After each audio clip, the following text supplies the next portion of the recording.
look at how some Democrats are responding. I pulled some stuff off the internet today. Let's see what we got here. These are just tweets that I saw today when I searched for social work and voting.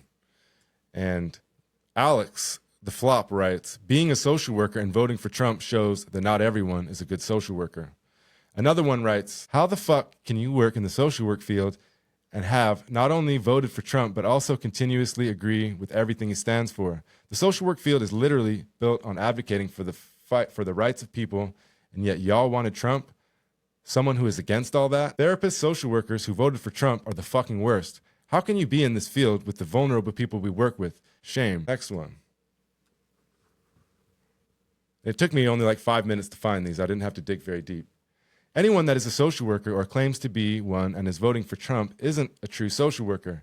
He literally goes against all of our code of ethics. Fuck that motherfucker. How can you take time and spend the money to become a social worker and then vote for someone like Trump? I never understand. Such a disgrace to the profession. I just want to preface these things real quick. I'm not supporting Trump, and I'm not saying that, I agree with anybody that voted for Donald Trump. I don't have a problem with you being upset that somebody did vote for Trump. To each their own, and we're all in different places. On the other side, I'm a social work professor and a social worker, okay? So I have at least 100 students at all times. I promise you, some of those social work students are not Democrats. Maybe a lot of them are, or more than 50%, or even a higher majority. But I can tell you for a fact that not all of them are. And some of them come to me sometimes and they say, Professor Ace, Professor Stettler, I feel like I don't have a place anywhere and I can't talk about anything because every time I do, I just get shut out, or I show to a social worker event and they open up the event by basically declaring that they're Democrats and that they assume that everyone in the room is. And then I see these things for social workers and they were gonna kick them the fuck out of the profession and they need to get the fuck out of here and they're not a real fucking social worker. And it's a lot of F words for social workers to be speaking to each other from my perspective. And, calling them a disgrace and all of these things. And even Anthony Estreet, the CEO of NASW, the National Association of Social Workers, he put out a message talking about how Democrats are the party of unity while being about as divisive as you can get. He is somebody that would represent, I know he said that this post doesn't represent all social workers, but as the CEO of the NASW, the National Association of Social Workers, not the National Association of Democratic Social Workers, but the National Association of Social Workers, you represent all social workers and you have a responsibility to listen to them. And the way I saw him respond was just like this. Mm-hmm. And so I want to take it further and I want to say, if you have somebody, whoever they are, whatever they are, and they disagree with you and you can't stand and you wish you need them to come over to your side and believe what you think.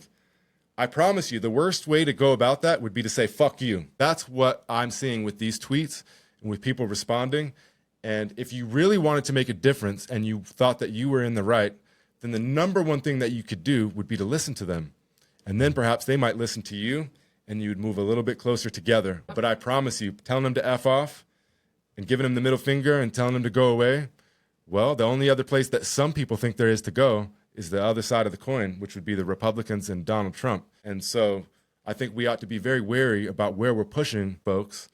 And we have a responsibility as social workers to, listen and have empathy for everybody, or as much as possible. And if we can have empathy for people that commit harms to others, like if you're working with folks that have committed a crime, for example, sometimes in, murder, rape, other things like that, then we can surely find empathy for somebody that voted for the candidate that we didn't like. And we can also find it in our heart not to assume what is in their heart and assume why they made that decision. The best way about it would be to listen. And if for all these people that are saying Kamala Harris ran a flawless campaign and that it was just America's half racist and all of that, you need to go take the plank out of your own eye first, because I know firsthand a lot of people that are social workers that wouldn't have voted for Kamala Harris and are excellent social workers that provide skills and services that you probably can't, that are dissing them. I don't pretend to know what's on their heart. First of all, are the social workers really the ones that didn't vote for the candidate that you liked? Are they really a disgrace, and do we really need to kick them out? What about everything that's in their heart, and how about the actions? How about their actions and the way that they honor their life? Do you look at that, or are we just judging right off the bat? I think that as social workers, we have a responsibility to listen